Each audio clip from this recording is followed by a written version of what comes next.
Hello, hi everyone. Can you hear me? Yes, I can hear you. Okay, hi I can everyone. hear you. My name is Jihan Khattar. I'm the president of the Harvard University Alumni Association of Lebanon. And today we have a talk with Mr. David Andelman, author of the book Red Line in the Sand. Mr. Andelman is a renowned journalist and reporter. He's a graduate of Harvard College, 1966. He has worked as a reporter in many places in the world, in the Middle East, in Asia, in Europe, in many places. And he was an editor with Forbes magazine, and now this book that he has published is published today in English, and it will soon be available also in the Middle East in the Arabic version. And the moderators today will be Dr. Habib Zoghbi, honorary president of the Harvard University Alumni Association of Lebanon. He is also president of the Harvard Business School Club of Lebanon. Also moderating is Maître Najib Khattar, LLM 2007. They will be asking the question and moderating the session. And at the end, you can ask your questions by typing them in the questions section. Okay, so I will leave the floor to Najib. I suppose he's going to ask the first question. Najib, you Hello. have to Yes, unmute. yes, Yeah. I'm good. Hello. Do we have only 6 participants or a bit more? So we have to wait a bit, or we start automatically? Um, I Perhaps No, suppose we no, start and start then Najib, wait, because wait. they will join That would John. as Okay. we go. They will join as we go. So Okay. the book that Mr. David Adelman wrote, called Red Line in the Sand, mainly describes for Persia and antique Persia the red line that the Persian Empire used to establish for itself during history, and we know that in the centuries ago, the Persian Empire expanded all around the Middle East, and even had very large boundary and established a red line, very specific red line, where any country would try to trespass this red line, would have a war, okay, and they will very well defend it. And then when Islam became the dominant religion for in Persia, also with this red line, you have the affiliation of religion with all the people around Persia at that time, and also it developed even further. The first time this red line started to not to develop, to be reduced, was at the time of the Napoleon Wars, maybe.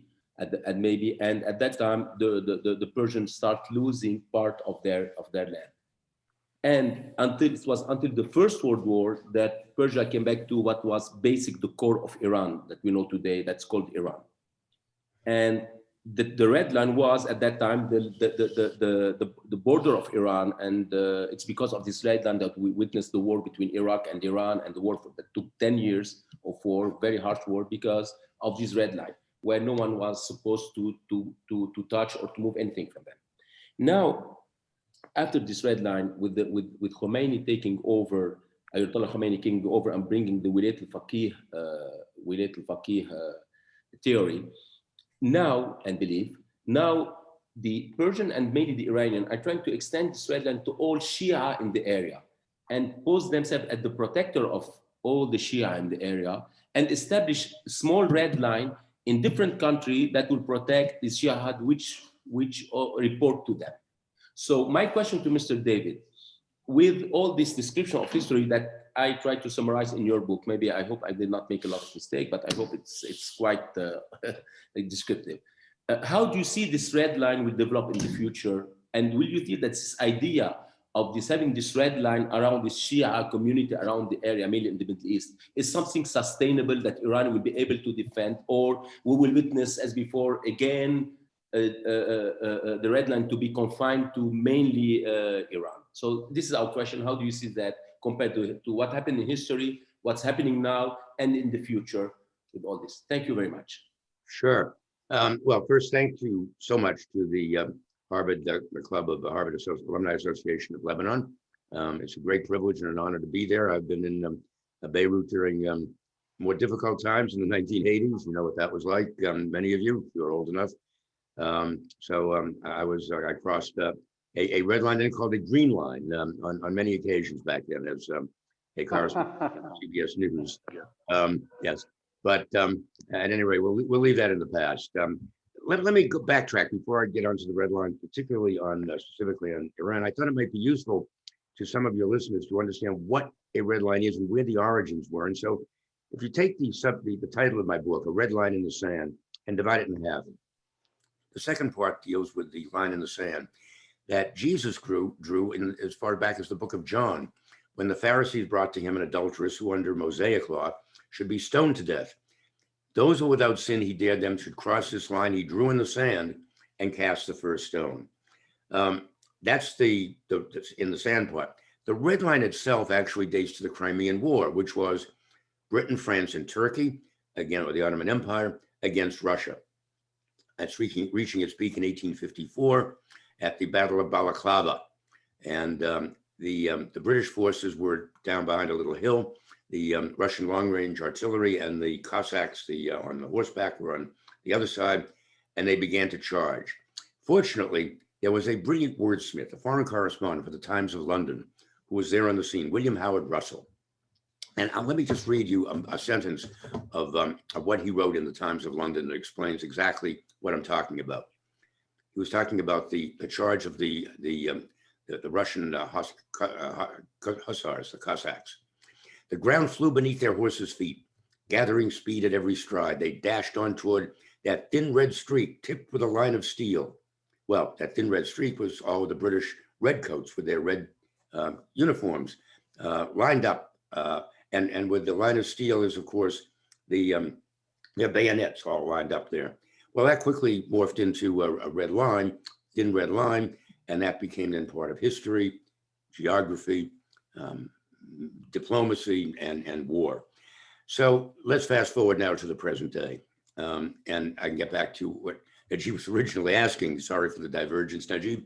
Look, when the Ayatollah took over in Iran, he had a very particular mission, and that was to safeguard the Shiite religion, the Shia people, not only in Iran, but wherever they may be found. This was difficult at first. He fought a long war with really a long war that resolved nothing with Iraq right next door, the Sunni Iraq right next door. That really, as I say, resolved nothing. The status quo remained. Hundreds of thousands of troops on both sides died. It was a bloody, really a bloody horror, and the red line remained. But the Shia, particularly in Iraq, and particularly in southern Iraq, was still very much. They were still very much at the mercy of the Sunnis ruling from Baghdad. So what Khomeini managed to do at that point was to infiltrate a number of militias, and he formed a number of militia forces. And I know quite a bit about these militias because I've been particularly in touch with there's a researcher in Washington, D.C., who has personal ties with the heads of many of these militias. He speaks fluent Arabic. And for some reason, they've accepted him almost as one of their own. And he's sort of taken me through how this all worked. These militias are the means by which Khomeini and his successor, Khamenei, have extended their red line to encompass all of the Shiites who are attempting to survive in what is still a Sunni-dominated, largely Sunni-dominated Iraq. And that's what I'm suggesting is a series of red lines that will continue to expand as long as the Iranian state remains in the fashion that it is, a theocratic state in Iran. And frankly, I don't see any means of really that changing, any reason for that changing. There's going to be a very important election coming along next month, in fact, the end of next month, for a new president of Iran. And everybody is waiting to see who will that be? Will that be an even more conservative, more religious focused individual than the current president in Iran? And what sort of an individual will the Grand Ayatollah allow to stand for election there, since he is still very much in charge?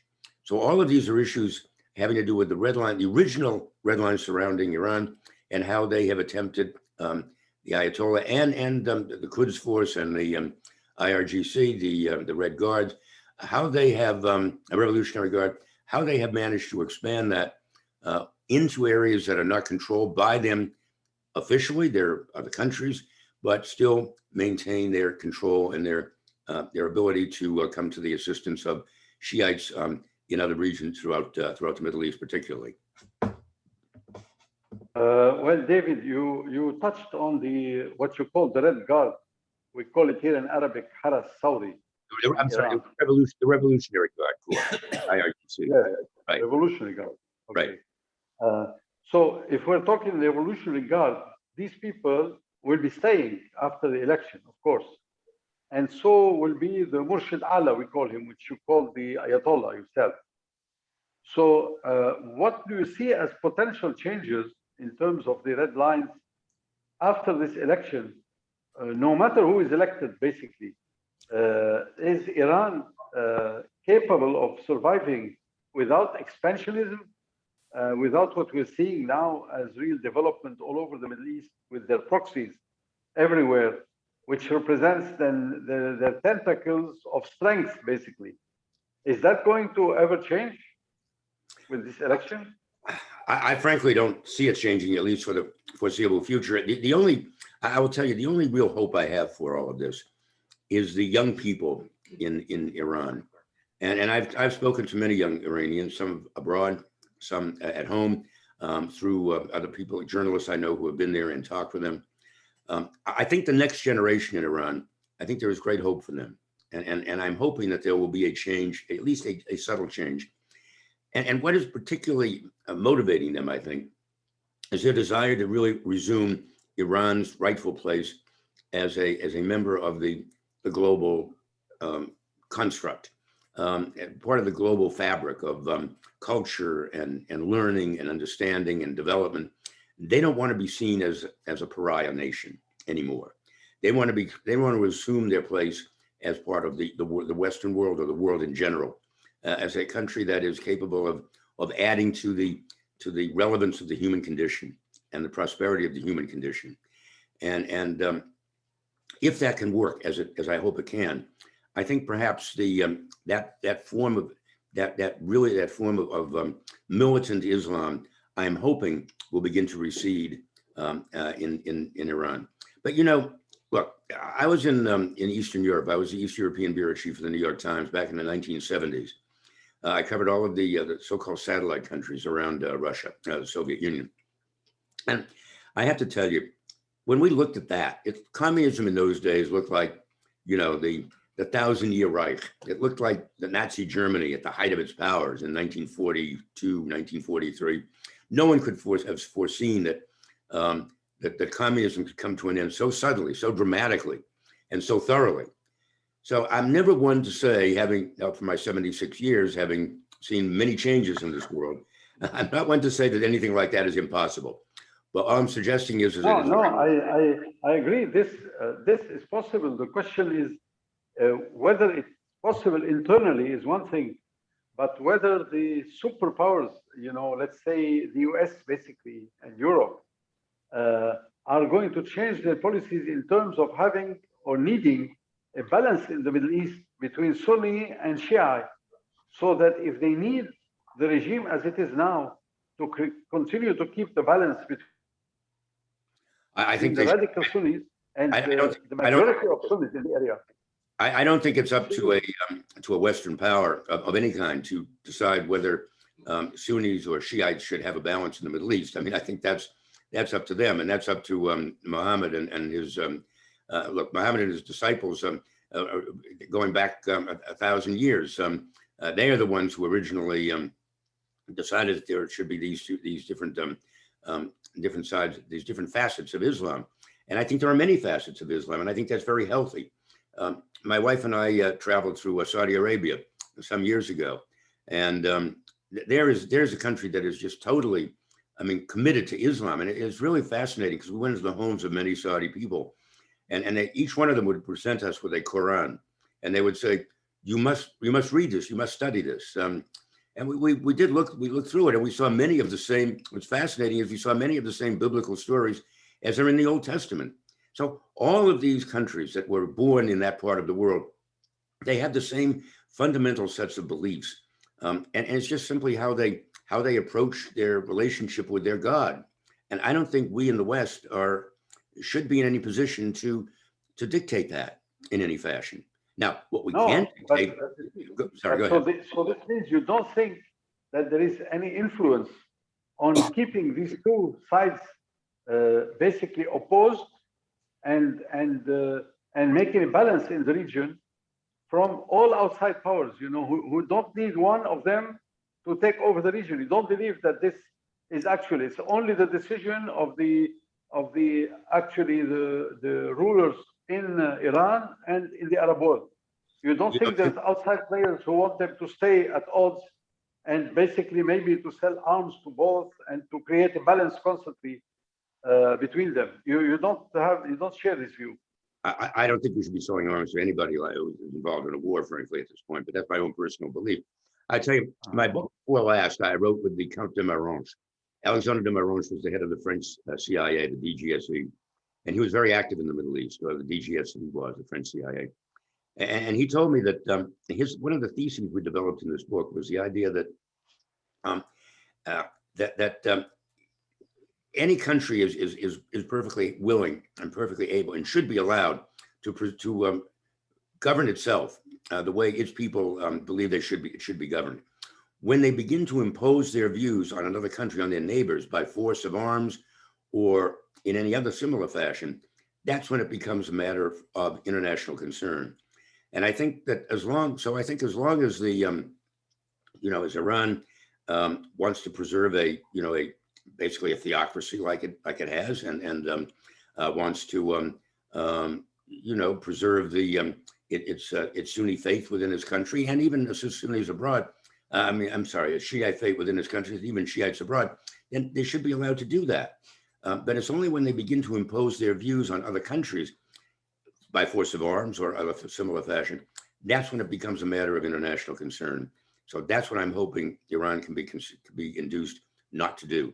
Okay. But then let's take the example of Syria for a second. Sure. You don't believe, from what I see, that there was a red line traced that the President Bashar al-Assad should remain there because he serves the interests of his neighbors and others in the region. After 10 years of war, that there was a red line not to be able to move him anywhere. And actually, he's going to be reelected today, by the way. You don't adhere to this theory. You call that an election? Okay, whatever. You can see how much attention it's getting in the world, because I don't think anybody even knew there was an election because how useless it is. But okay, look, President Obama established a red line with respect to Syria.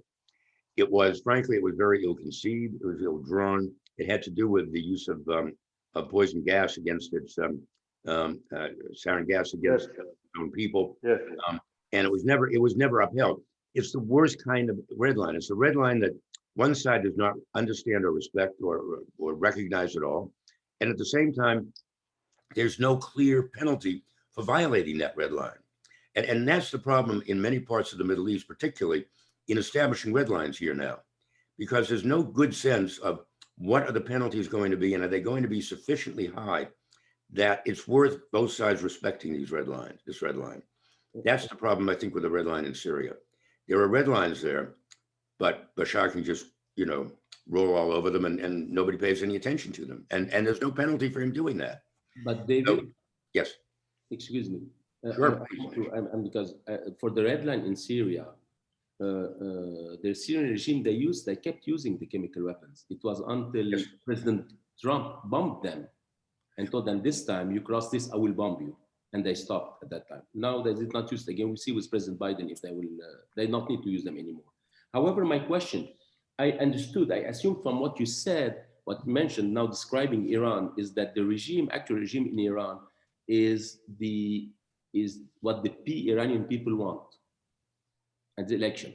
So do you really think that they have a fair election in Iran? Because we've seen for years, any group who was not with them, they were like just killed, shot, and that's it. So if we are expecting to have a change from within Iran, maybe it will take a century or two. Yep. Well, that's what we thought would happen in Russia also, when under communism, but it didn't take a century or two. Well, it took just about a century to get rid of it. Look, here's the situation in Iran, I think. In most Western democracies, you have a political spectrum that's this wide, all right? And that it's, you look at the extremes of the extreme left wing of the progressive wing of the Democratic Party, the extreme right wing of the Republican Party. In France, you have the National Front all the way through to the communists, all right? In Iran, you have a spectrum, but it's this wide. But it's still a spectrum to a degree.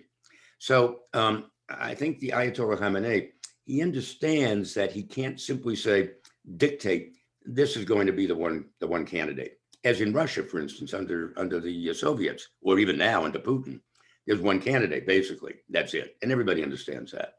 I don't think that would be tolerated in Iran. And I don't think the Grand Ayatollah wants to take on the burden of the kind of unrest and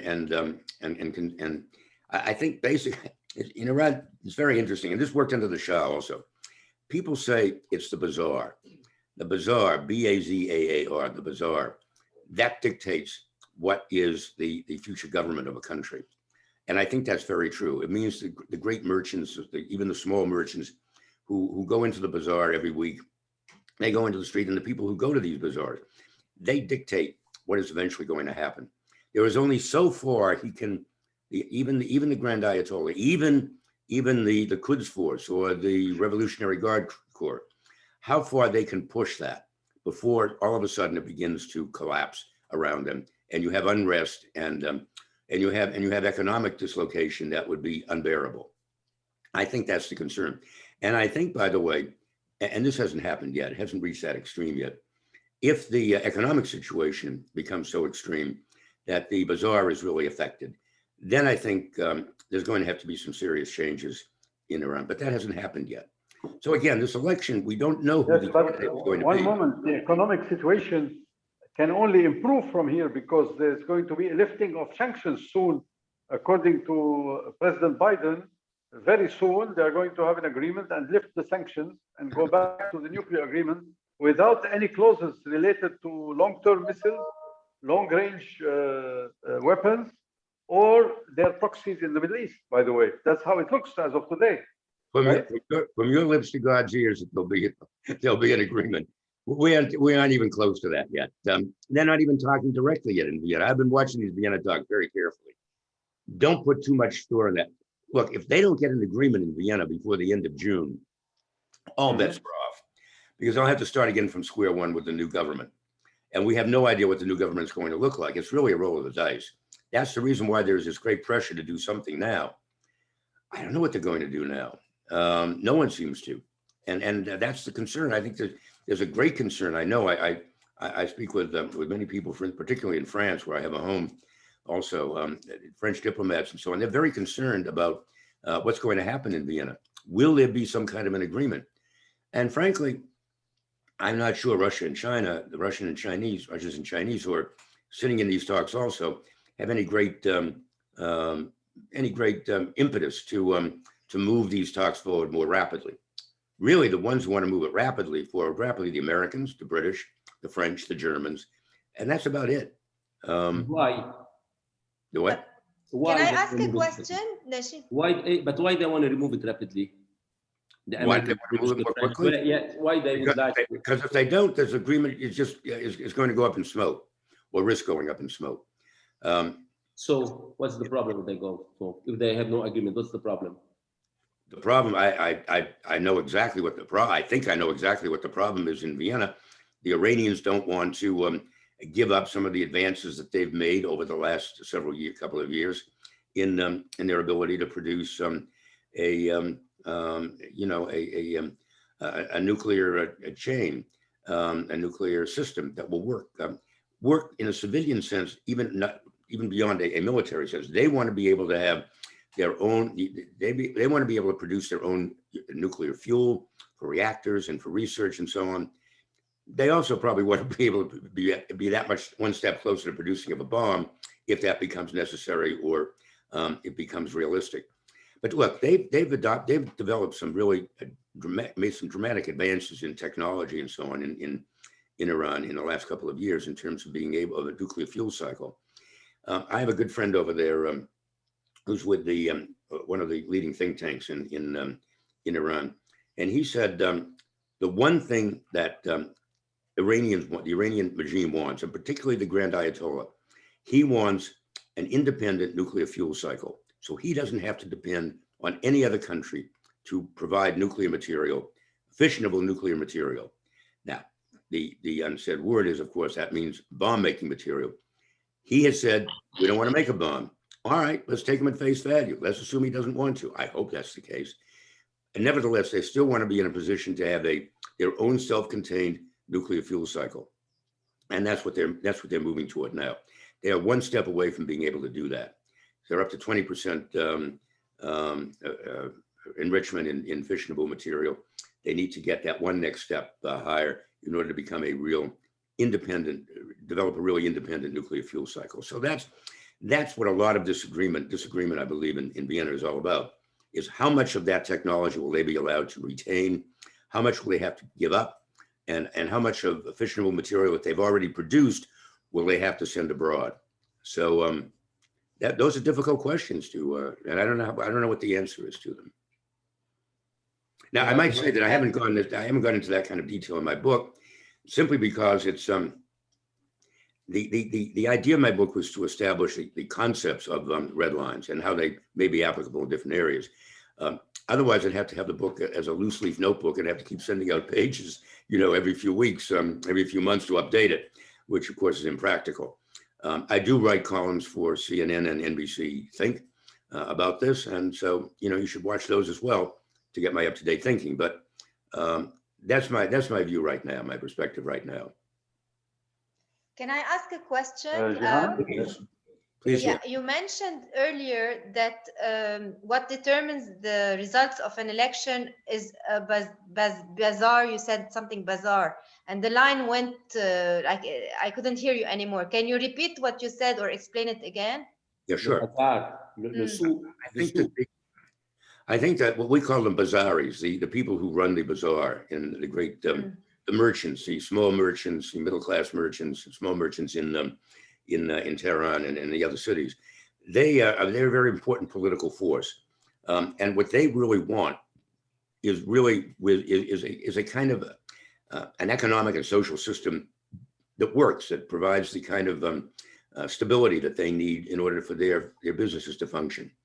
And if they stop functioning in any fashion, the whole country falls apart, because that's the core of the economy, the core of society is built around the bazaars.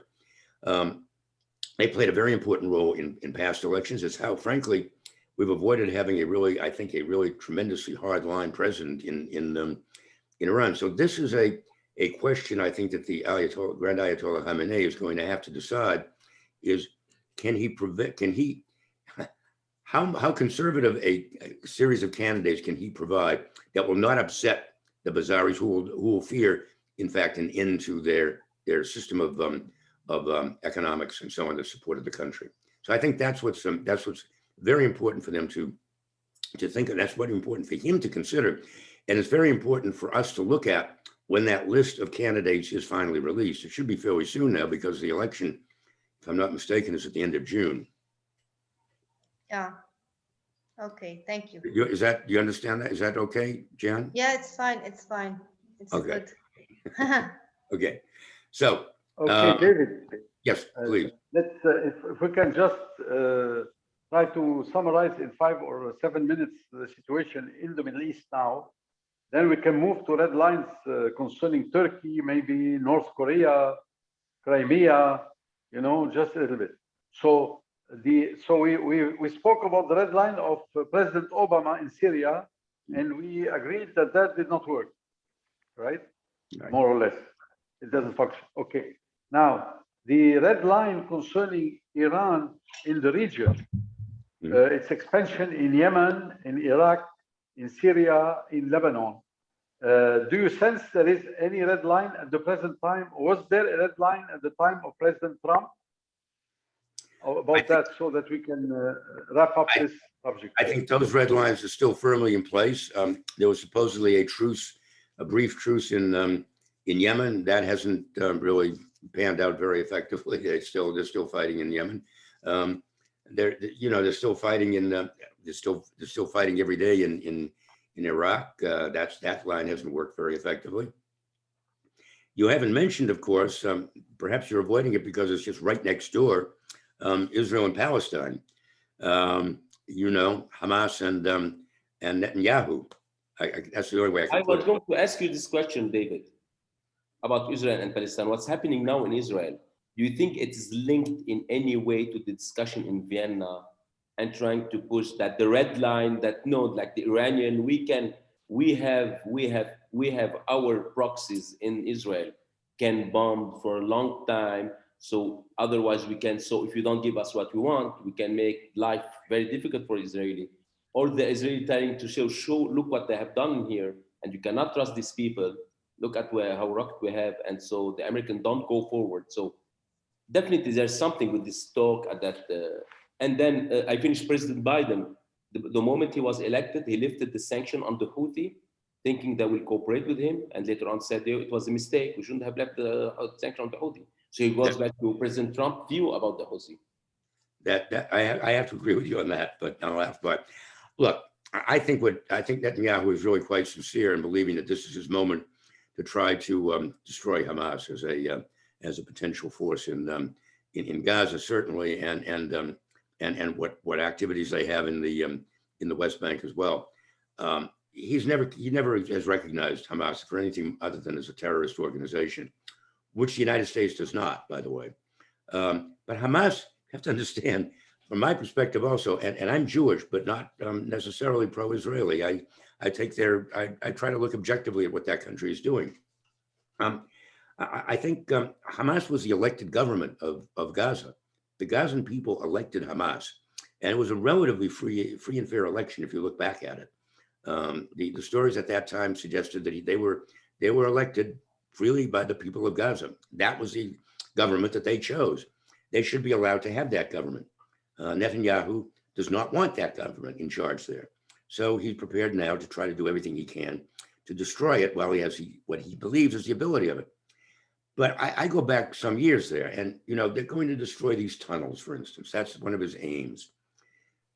When I was the editor and publisher of World Policy Journal, like 10 years ago, we did a story on these tunnels. We actually sent a reporter into those tunnels to look at them. They were able to get in and see it. Those tunnels, they do bring military materiel and these rockets and so on in from Egypt. They also bring in food and medicines and other things that, because the Israelis have a complete blockade on the Mediterranean against Gaza. It is basically the only way that Gaza can resupply itself in any kind of a reasonable fashion and give its people the right to exist, to live. So by destroying all of this, what does he hope to do? Is he trying to bomb, Gaza back into the Stone Age? Maybe, but what's going to happen again right after he's gone is they're going to rebuild the tunnels.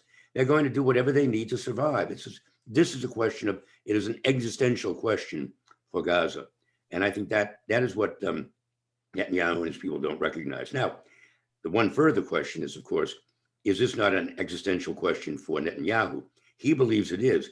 He's about to have to go into his 5th election in like 2 years to try to be able to put together a government. I think he believes that this war will cement his ability to actually, convince enough Israelis to vote for him, because the Israeli state is in danger, and this will result in his ability to stay on another 4-year term or however long it manages to last. And despite the fact that he's already under criminal indictment, by the way, and for some of his activities while he was prime minister. So on both sides, it's an existential question. Only the difference is it's an existential question for all of Gazans and the Palestinians. And on the other side, it's an existential question for Netanyahu. Yes, but David, that the Israeli army, they evacuated Gaza a long time ago, right? And you mentioned that they built the tunnel because they need to build the tunnel to bring, because there was the blockade from the Israeli army, which will not allow food or medicine or etc. things okay, what about the rockets? I mean, if it was, they could have brought only in the tunnel food thing, because these rockets are giving all the reason and the excuses for the Israeli army to destroy Gaza and to, so why they want to bring rocket if this tunnel was only to survive? And at the same time, if you look at the Jewish part, the Israeli part, how come they allow something like that? Imagine you get someone to have so much rocket to hit all over the country, to block the country, because they blocked the airport, they blocked the bombing Tel Aviv, all this stuff. So how will you allow something like that? Even though knowing that the Israeli High Court was ruling with the Palestinian that no evacuation of the houses was going. Most of the people in the world are more sympathetic to the Palestinian than to the Israeli, right? And they push them, you have to get along with these people. They are there, okay, this is your promised land, but also they are there, you have to find a way to work together. And you have this rockets bombing, showing, listen, you know what? Whenever we let them do whatever they want, whenever we turn our face of the other side, and let them smuggle some things, we end up with having a rocket. Next time we'll have a nuclear bomb there. Okay, so first, there's a whole lot. You asked a whole lot of questions. That one question. So let me try to break them out. I'll tell you a story about 15 years ago. I was at Forbes. I was an executive editor at Forbes, and Steve Forbes, who's the patron of the organization, he used to have these luncheons, and for visiting dignitaries. And one of his luncheons was for the Minister of Economics and Finance of Israel, who came one day for lunch. And I was there. I had lunch, and I said to him, so what are you doing to try to create two states you believe in a two-state solution, presumably, because if not, the Palestinians are just going to become a majority. They're breeding that much more quickly than the Israelis. Their population is increasing. I said, what are you doing actually to create a possibility of a two-state solution? He said, well, I have an interesting idea. And he said, my idea is to assemble a vast stockpile of capital, of money, of cash, that we are going to help Gazan and Palestinian companies to really grow and prosper, because they can see how the Israeli companies grow and prosper. So we want to give them the equal ability to do that. And he had raised a fund at that point, which was also being subsidized from foreign governments and so forth, that was really beginning to show some progress. That we want to show that Palestinians, there is hope if they can get along with us, and they can have a separate and independent country that can be as prosperous as us. They will not then feel the need to attack Israel. It was I thought it was a brilliant proposal, the way he sketched it out in much greater detail than I can here. Within a month after that, he was out. There was a cabinet reshuffle. He was gone as economics and finance minister, and the whole concept fell apart. So, I think there are people within Israel who believe that is still entirely possible. And I think that there are some people, I hope there are some people in Gaza who also believe that's possible. But if the Palestinians look at the Israeli military, as you rightly say, is a very powerful military force, are we going to just sit there and just wait for the moment when they're just going to suddenly decide this is the time we're going to end it all? We'll go for a one-state solution. We just roll in, take out everything, and we'll have no means of defending ourselves? No. So they bring in the rockets and so on. And eventually frustration rises to the point, as in the case with the incident that was the trigger incident, I believe, at the Al-Aqsa Mosque the other day, when Israeli police threw stun grenades into the Al-Aqsa Mosque. It really touched off this whole cycle of violence. You have these red lines that are there, that should be there and should be actually working towards the concept of peace, because red lines can do that. And there should be a red line between Israel and Palestine that works for peace, and not necessarily for the buildup of armaments on both sides to see to make sure on one side to see that they can protect themselves, and on the other side to see how much can we destroy the other side. So I don't know. It's a very difficult conundrum. There's no question about that, and I don't see any real way out right now. The first Intifada started with the visit of Sharon to the Al-Aqsa Mosque, right? Right. And why that? I mean, why the visit of Sharon should start a revolution? I'm sorry, I didn't understand the question. Why the visit of Sharon to the Al-Aqsa Mosque should start a revolution? I mean, well, no, it shouldn't. I think that's not what really triggered it. My sense is what really triggered it was there were some protests and so on there. Grenades were used by it wasn't the IDF, I believe it was local police forces there. And look, there's been so much hostility that's built up, particularly in Jerusalem and on the West Bank. And I've written about I wrote a piece for CNN the other day, my column on Jared Kushner peace plan, which of course is a joke now. But it was a joke then also. Well, okay. All right, fair enough. Fair enough. It's certainly proven to be now increasingly. But you know the conundrum is that look, the Israelis under that plan pledged not to encroach any further into Palestinian territory, into the settlements. And then before the ink is even dry, they're already beginning to expand into the different settlements along it. And by the way, my next book is going to deal with it's called Water Wars. It's going to deal with battles for control of water around the world. And the Israelis have savaged the ability of Palestinians on the West Bank to accumulate any kind of reliable sources of water to drink for their fields, for their vineyards, their orchards, and so on. And basically they handcuffed them and made life very, very difficult for them. So, you know, there are all of these attacks, these small little attacks that have built up more and more and more, and they accelerate. And the tension, therefore, that is built between these two communities is going to be so difficult to eradicate. That's my concern. But it's certainly not going to get any better if they keep exchanging gunfire and rockets and bombs on both sides of the frontier. That's simply not going to work. But so, and how do you foresee the solution in the? I think what's going to happen is the Israelis at some point are going to, the pressure is going to be so great on the Israelis from around the world. I think that's also building to that extent. I think in the next few days, we're going to say, all right, we've done enough. You know, basically they've leveled the entire country, entire area of Gaza. We'll stop. We're done. We'll have a ceasefire.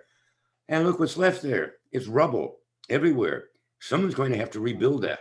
Where are the funds going to come from? Where is the energy of the Palestinians going to go to rebuild yet again their entire homeland? It's very depressing.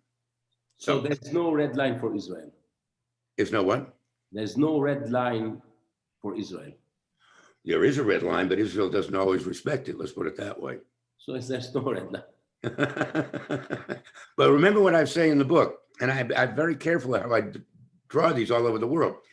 The effective red line is one that is recognized by, it may not have been established by both sides, but it's recognized by both sides. And the penalties for violating that red line are equally recognized by both sides. And I don't think there's been any adequate penalty for the Israelis to recognize a red line like that. There's been no penalty really that works, that dissuades them from violating that red line. So they do with impunity. But just as Bashar al-Assad did that with impunity when Obama set up that red line for use of poison gas. It's not much different, frankly, in my view. Can you move for a minute, because we're running a little bit out of time? Can you move for a minute to Turkey? The situation between Turkey and the Kurds and Syria. According to the CIA report, you know, Turkey is going to be a major superpower in the region in the next 3-4 years. They see big changes. What do you think? I think Turkey at one point was poised to become certainly a major economic force and to a degree of military force in the region. I'm not sure that's the case anymore. I think that is one of the reasons why the European Union has been so reluctant to accept Turkey. I mean, it's also, there are lots of other dynamic issues at work as well. Greece does not want Turkey in the European Union, and Greece is a member of the European Union. So that's been a brake on their ability to join the European Union. But also the economy has deteriorated substantially in the last several years.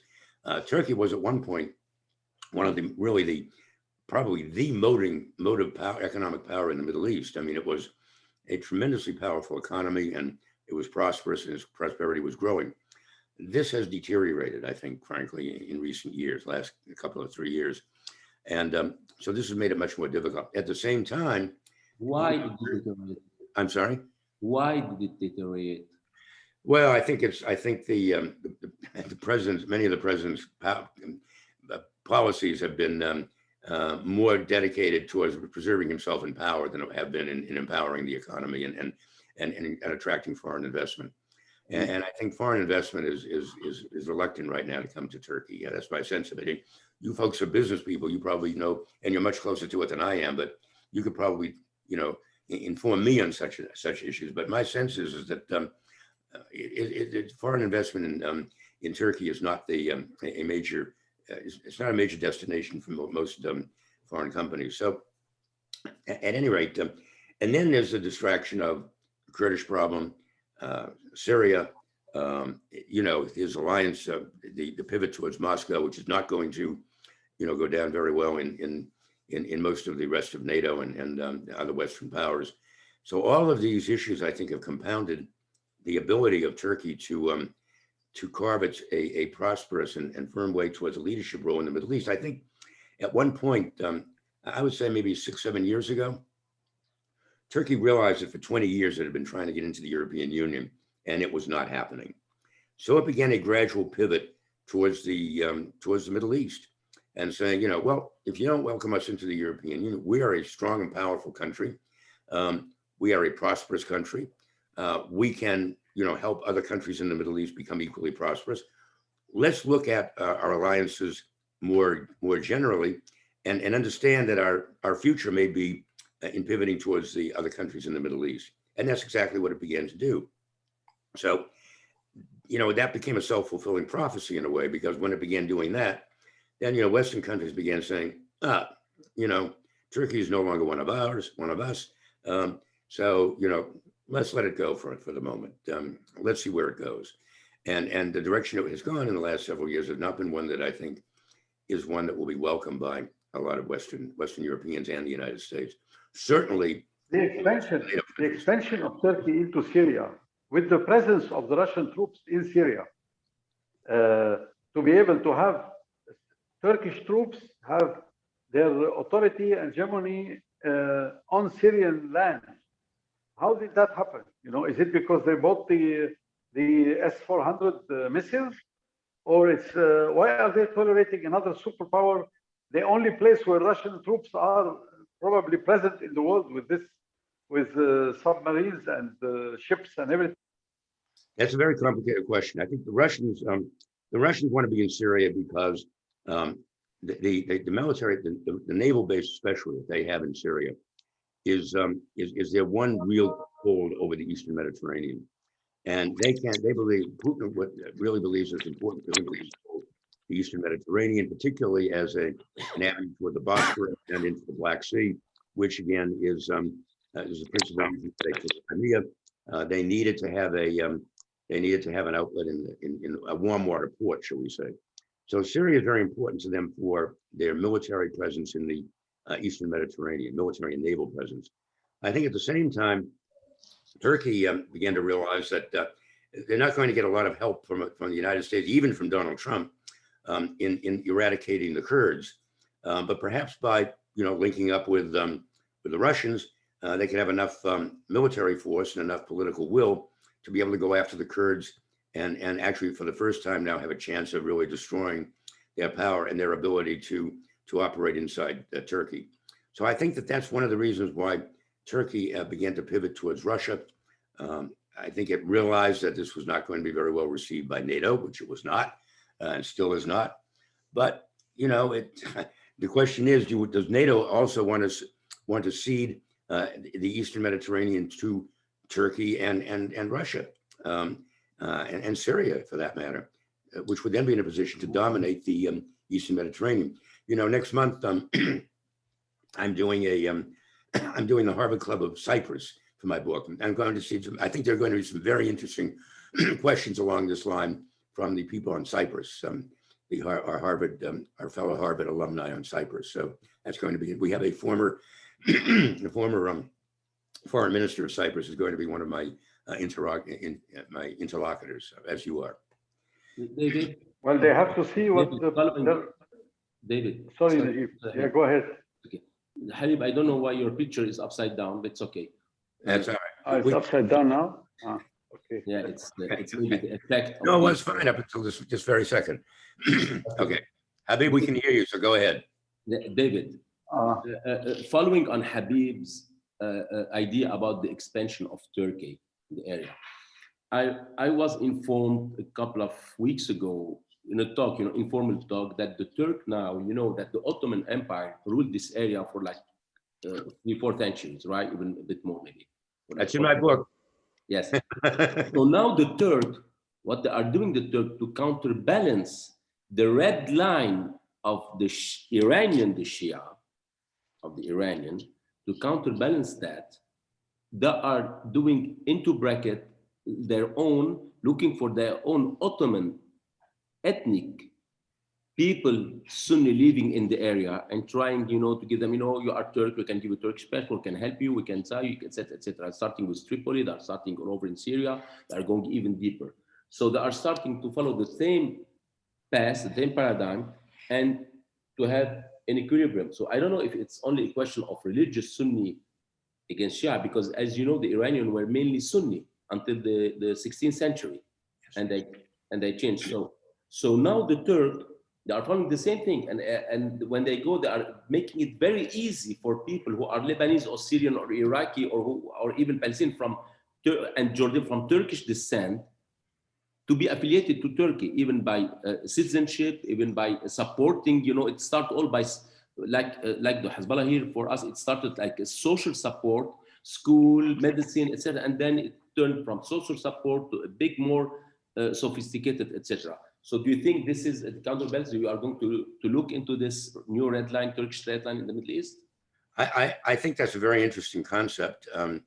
I think, though, that frankly, the principal priority of Erdogan in Turkey is to get rid of the Kurds. And I think that everything else is subordinate to that, frankly. As soon as the Shiites, okay, but to get rid of the Kurds, that is his raison d'etre at this very moment. I think that is his ultimate dream. If he can be the Turkish leader who can go down in history as the one who eradicated the Kurds as a threat, if you will, which I don't think is really a threat, but to Turkey, then that is what he wants. My previous book, A Shattered Peace, Versailles 1919 and the Price We Pay Today, goes into that in some detail, because I really do believe that the whole Kurdish problem was a deep result of just the way they drew the lines of breaking up the Ottoman Empire at the end of World War I. Yes. If they had drawn the lines slightly differently in Syria, in Iran, and in Iraq, they could have created a Kurdistan in the north of what is now Iraq quite effectively. This would have been, I think, a very prosperous country. The Kurds are very, they're people who really believe in hard work and are very smart. So I think that is where the principal problem began back in those days, in the breakup of the Ottoman Empire at the end of World War I. And we're paying the price for that today. But Turkey obviously wants to, relitigate that whole issue, and they're trying to do that. So there we are. I don't see how we can, drop that red line at all. Just as it's very hard to drop a lot of other red lines. These are red lines that are very, very firmly ingrained. They have an historical background. They have in some respects, like in these, a religious and a social and cultural background and foundation. So I don't know how you redraw these red lines for the moment. I think we simply have to learn how to live with them and around them. And the people on both sides have to understand what the stakes involved are. Yeah. How about North Korea now for a minute? President Trump had big hopes with his big friend over there that he visited twice and made a big fuss out of finding a long-term solution concerning his missile trials and his long-range weapons. And there was big diplomatic back and forth. And then 6 months before Mr. Trump's election, the other guy starts again to test his missiles, and we're back to square one. Where is the line there? I have a big section in my book on Korea, North and South, and I talked with people who have actually dealt personally with Kim Jong-un and with his father as well. And with Kim Il-sung. So look, and I've written very recently actually for the CNN about my CNN column about that. I think the big mistake that we have made up until now is in not recognizing the fact that Kim has a nuclear weapon. He also has a missile that can probably. Oh, he has a nuclear weapon? You're sure of that? Oh yeah, I think there's no question. I think he may have as many as 24 nuclear weapons. Okay, and I think he has means. He's about to have means of delivering them. So this is not a genie that you will be able to get back in the bottle. He does not want to. He does not want to get rid of his nuclear weapon. His getting rid of nuclear weapons, he believes, will leave him open to the same end as happened to Gaddafi in Libya. He will be eventually dragged out of a drain pipe and assassinated by his foes. Okay, so I think that this. So we have to. I think we have to accept that this is going to be. There is going to be a nuclear armed state in the Korean Peninsula. Then we have to find a means of controlling that. We have to persuade him that if he ever uses this in any fashion, the West and the particularly the United States has the ability to turn his entire country into a glass bowl that will be uninhabitable for a generation or two.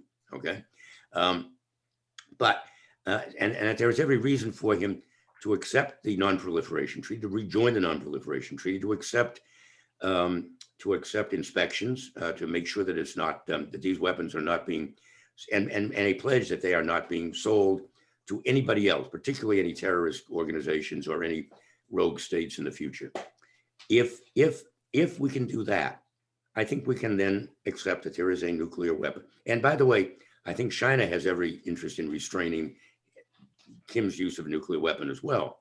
So we are on the same side on that issue. I think the last thing the Chinese want, the last thing Xi Jinping wants, is to have a state on his border that's willing and able to use a nuclear weapon, whenever they feel like it.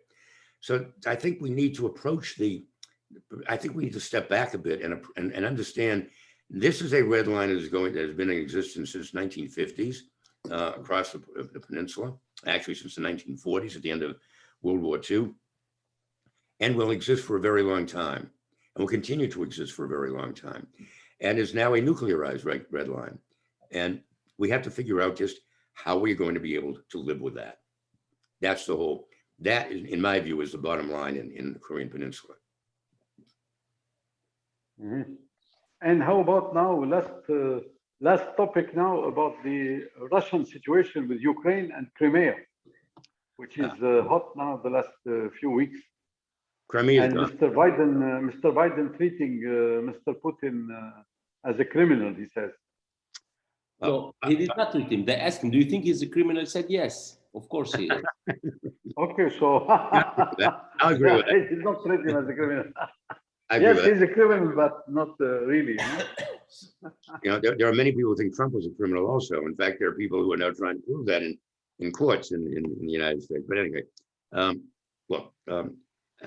I think that Crimea is gone. I mean, Crimea is now back as part of the Russia, as it should have been probably. It's back to the Russian. Crimea is back to the Russian. Has always been to the Russian. It's always been Russia, yeah. It was part of Russia. Give it like a present to Ukraine because from there.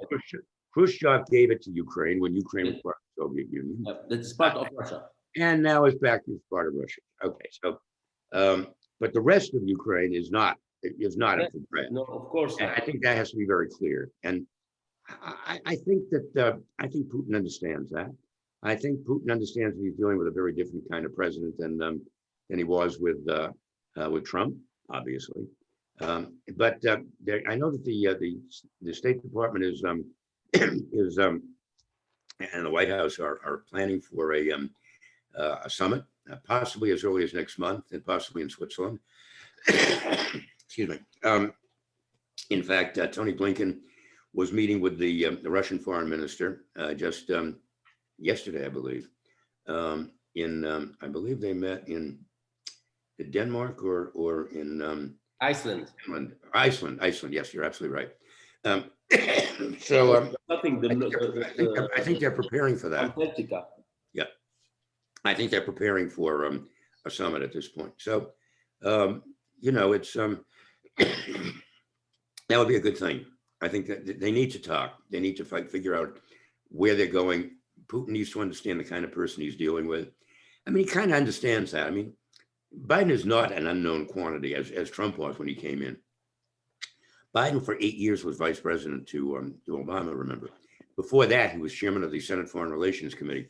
And this is an individual who is not unknown to Putin and to the entire national security apparatus in Russia. So, but I think that Putin understands that we have some very, very firm red lines in that part of the world, and that we will enforce them. And I think that's good. I think that, you know, as I say, red lines with people on both sides understanding the stakes and the potential penalties. That's an important first step towards making them work. So that's where we are in Russia. Also, by the way, I would say one other further thing. And the one thing I say towards the end of my book is that the one really impermeable red line that there's been throughout in modern history, particularly since World War II, has been the NATO red line, the red line that surrounds all of the 27 NATO countries. And Putin has tried to poke it here and there every now and then, but he's never really challenged it. I think he understands that this is something that is very important to not to attempt to step over and not to attempt to break down.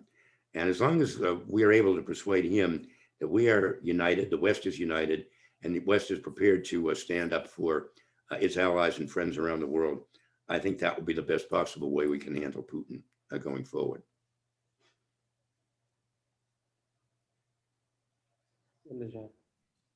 Okay. So, how did we do? And meanwhile, I want prosperity. I want great well-being for Lebanon. I think it is such a wonderful country. It should be, Beirut should again be the Paris of the Middle East, as it was when I was younger.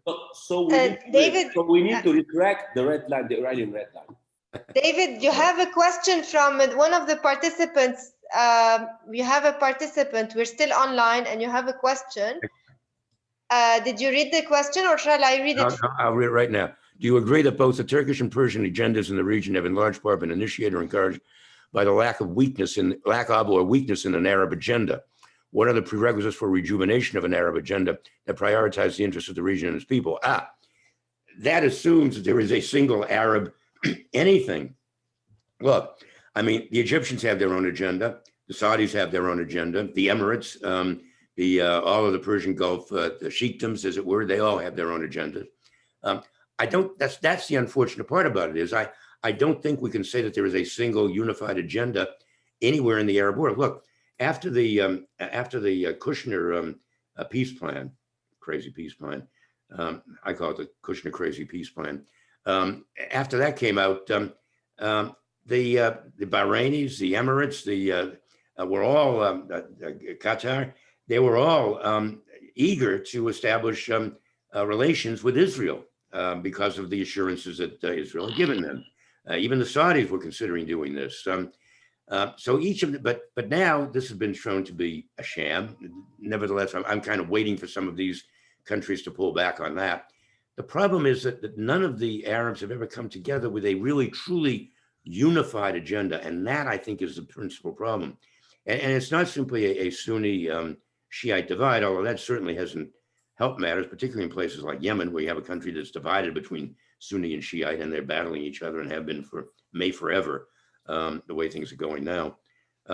So I think that's the principal problem. There is no unified Arab agenda.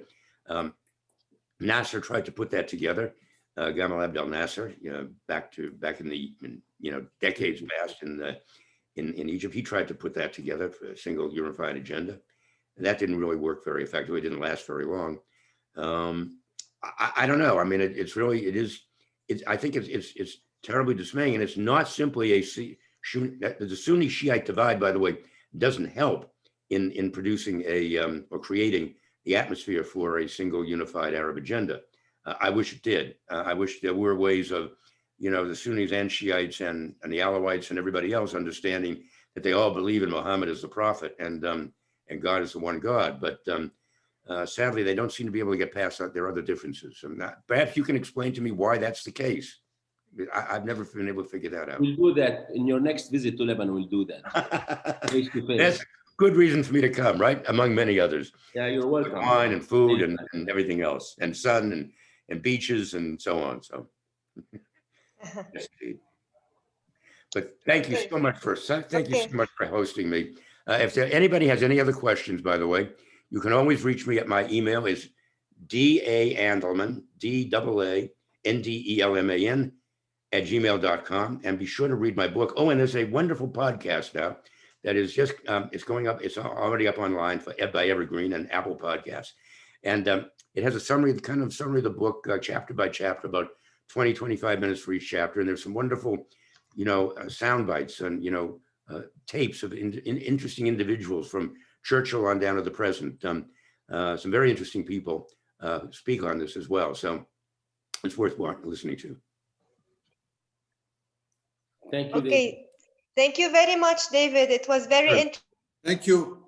Thank you very much. Thank you for You've been the best for giving us this very interesting talk. You've been the best host. Thank you very much for having me. Thank you. so much. Bye-bye. Thank you. Bye-bye. Thank you. Bye. Bye-bye. Bye. Bye-bye.